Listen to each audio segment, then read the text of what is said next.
রবকে ভুলে যাওয়ার যতগুলো মাধ্যম তার মধ্যে অন্যতম একটা মাধ্যম হইল বন্ধুত্ব। কি বন্ধুত্ব? রবকে ভুলে যাওয়ার, আখিরাতকে ভুলে যাওয়ার যতগুলো মাধ্যম আছে দুনিয়াতে, তার মধ্যে বড় একটা মাধ্যমের নাম হইল বন্ধুত্বের মাধ্যম।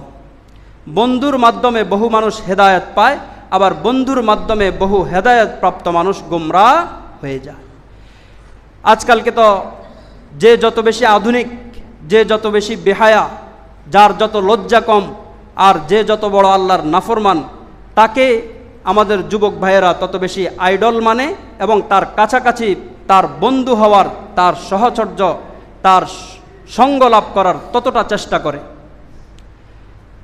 কিন্তু বড়ই আফসোস, আমার ঈমান, আমার ইসলামী জিন্দিগিতে বন্ধুত্বের বিশাল একটা প্রভাব আছে। এটা আমার কথা না, কোরআনের জায়গায় জায়গায় আল্লাহ বলেছেন বন্ধু কেমন হতে হবে। এত বড় কোরআন, এত মহাগ্রন্থ আল কোরআন, বড় আশ্চর্য লাগে এ সামান্যতম বন্ধুত্বের বিষয়ে আলোচনা করতেও কোরআন ছাড়ে নাই। বহু গুরুত্বপূর্ণ বিষয় আমাদের কাছে মনে হয় যেগুলো কোরআনে নাই। নামাজ কয় রাকাত পড়বেন, জোহরের নামাজ, এটা কোরআনে নাই। এটা কত গুরুত্বপূর্ণ বিষয় আমার কাছে মনে হয়। আচ্ছা, আসর কত রাকাত পড়বো, মাগরিব কত রাকাত পড়বো, ভুল হয়ে গেলে কি করব, এই কথাগুলো কিন্তু কোরআনে নাই।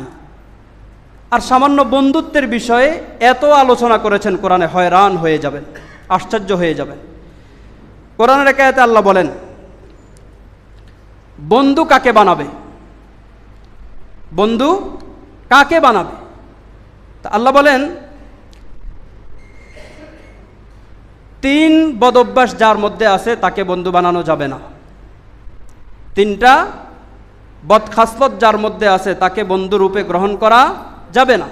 আচ্ছা, প্রথমটা বলি, একজন মুসলিম হয়ে একজন অমুসলিমকে কখনো বন্ধু বানাতে পারবেন না। একজন মুসলমানের জন্য একজন বিধর্মীকে বন্ধু বানানো কোনোভাবেই জায়েজ নাই। ভুল বুঝিয়েন না, লেনদেন তার সাথে জায়েজ আছে, কথাবার্তা তার সাথে জায়েজ আছে, ক্রয় বিক্রয় তার সাথে জায়েজ আছে, কিন্তু তাকে বন্ধুরূপে গ্রহণ করবেন এটা জায়েজ নাই। আফসোসের বিষয় হইলেও সত্য যে আমাদের অসংখ্য মুসলিম ভাইয়ের চূড়ান্ত পর্যায়ের বন্ধু হইল বিধর্মী। এটা আমার কথা না, এটা হইল কোরআনের কথা। দেখেন কোরআন কি বলে, ইয়া আইয়ুহাল্লাযীনা আমানু লা তাত্তাখিদুল ইয়াহুদা ওয়ান নাসারা আউলিয়া। হে ঈমানওয়ালারা, তোমরা কখনো বিধর্মীদেরকে বন্ধু বানাবে না। কারণ বিধর্মীরা কখনো আপনাকে রবের দিকে ডাকবে না, আখিরাতের দিকে ডাকবে না। তার সাথে থাকলে আপনি আখিরাতের কথা ভুলবেন, রবের কথা ভুলে যাবেন। আর রবকে ভুলে যাওয়া এটা কঠিন শাস্তি। এজন্য রব্বুল আলামিন যেন বলেন বন্ধু নির্বাচন করতে, যার সাথে 24 ঘন্টা উঠা বসা করবা, মুহূর্তে মুহূর্তে তাকে স্মরণ করবা, তোমার ভালো আর মন্দে যে সঙ্গ দিবে সে যেন বিধর্মী না হয়। তার সাথে সব করবা কিন্তু তাকে দিল থেকে বন্ধু বানাবা না। ইয়া আইয়ুহাল্লাযীনা আমানু লা তাত্তাখিদুল কাফিরিনা আউলিয়া। কোনো কাফেরকে কোনো মুমিন যেন বন্ধু না বানায়। মিন দুনিল মুমিনিন, মুমিনরা ছাড়া। একজন মুমিনের বন্ধু হবে আরেকজন মুমিন, একজন ঈমানওয়ালার বন্ধু হবে আরেকজন ঈমানওয়ালা। এজন্য কোনো কাফের, কোনো বিধর্মী, কোনো হিন্দু যদি আপনার বন্ধু থেকে থাকে তাহলে সঙ্গ ত্যাগ করেন। তার সাথে সব কার্যক্রম চলবে কিন্তু বন্ধুরূপে তাকে গ্রহণ করা যাবে না। এরপরে বড় চমৎকার করে বলেন, যদি আপনি বন্ধু বানান কোনো বিধর্মীকে, তাহলে রসুল হাদিস শরীফে বলেছেন কিয়ামত যে যাকে মোহাব্বত করে তার হাসর তার সাথে হবে। যদি আপনি আপনার বন্ধু দুনিয়াতে যদি বিধর্মীরা থাকে তো খোদা না খাস্তা আপনার হাসর না যেন বিধর্মীদের সাথে হয়ে যায়। এজন্য বড় সতর্কতার সাথে আমাকে বন্ধু নির্বাচন করতে হবে। এটা আমার ইসলামী জীবনের বড় একটা অধ্যায়, আমি বন্ধু কাকে নির্বাচন করব। আর যদি আপনি এমন কাউকে বন্ধু বানান, মুসলিম হোক অমুসলিম হোক, যে আসলে আল্লাহ তাআলার থেকে গাফেল, আখিরাত থেকে গাফেল, যে আল্লাহ তাআলার সরাসরি নাফরমানি করে, এমন কাউকে যদি আপনি বন্ধু বানান তো কিয়ামতের ময়দানে আপনার অবস্থা কি হবে? রব তুলে ধরেছেন, ওয়ায়াউমা ইয়া'আদ্দুয যালিমু আলা ইয়াদাইহি, সূরাতুল ফুরকানের আয়াতে আল্লাহ বলেন, ওয়ায়াউমা ইয়া'আদ্দুয যালিমু আলা ইয়াদাইহি, কোনো জালেমকে যদি কেউ বন্ধু বানায় তাহলে তার অবস্থা কি হবে? তার অবস্থা হবে সে কিয়ামতের ময়দানে, হাসরের ময়দানে দাঁড়িয়ে তার মাড়ির দাঁত দিয়ে তার সমস্ত অঙ্গ প্রত্যঙ্গগুলো ছিলতে থাকবে। ইয়াকুলু ইয়া লাইতানি ইত্তাখাযতু মা'আর রাসূলি সাবিলা, আর আফসোস করে করে বলতে থাকবে, হায় যদি আমি দুনিয়াতে রসুলকে বন্ধু বানাতাম কিংবা রসুলের অনুসারীদেরকে বন্ধু বানাতাম, তাহলে আজকে আমি এই মহা বিপদের সম্মুখীন হতাম না।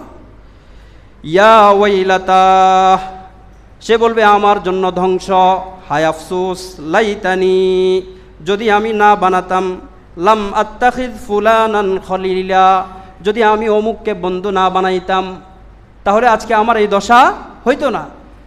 আমাদের বন্ধু হইল যে আল্লাহর যত বড় নাফরমান আমরা তার তত কাছাকাছি যাওয়ার চেষ্টা করি এবং খুব গর্ব করি, অমুককে চিনে, হ্যাঁ আর অমুক তো আমার খুব ক্লোজ।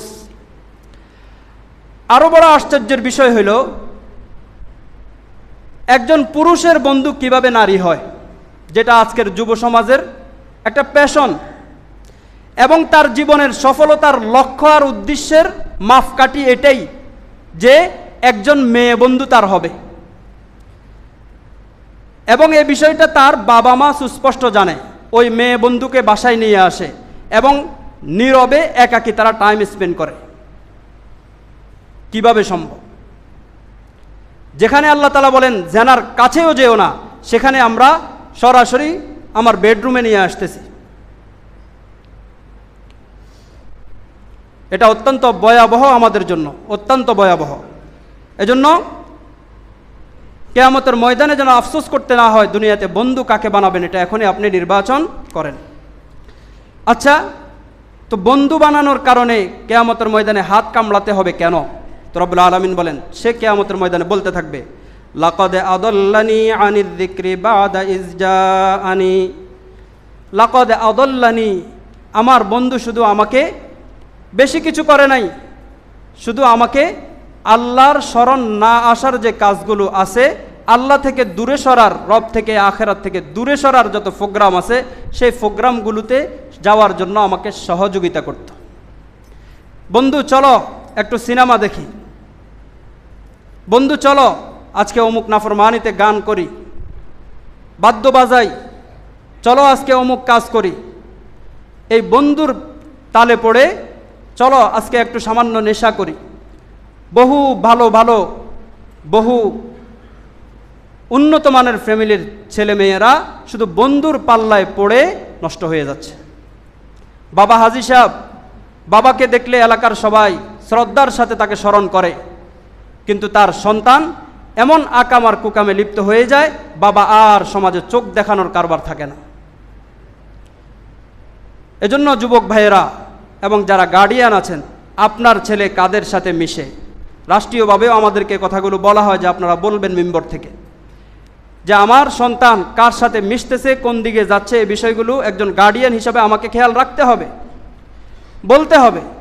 এখন হুজুর মানে না, কেন মানে না?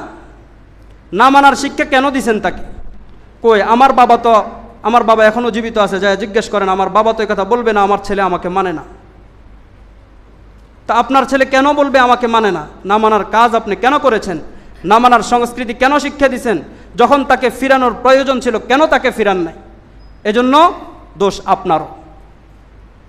শুধু আমি বলছি তা না, কোরআন বলছে যেই ছেলেকে আজকে আপনার অমনোযোগিতার কারণে, আপনার থেকে আজকে সে শাসন না পাওয়ার কারণে বিপদগামী যে হয়ে গেছে, এই বিপদগামিতার জন্য সে আপনাকে কিয়ামতের ময়দানে আসামি করে ফেলবে আর বলবে রব্বানা আতানা সাদাতানা ওয়া কুবারানা ফাআদাল্লুনা সাবিলা।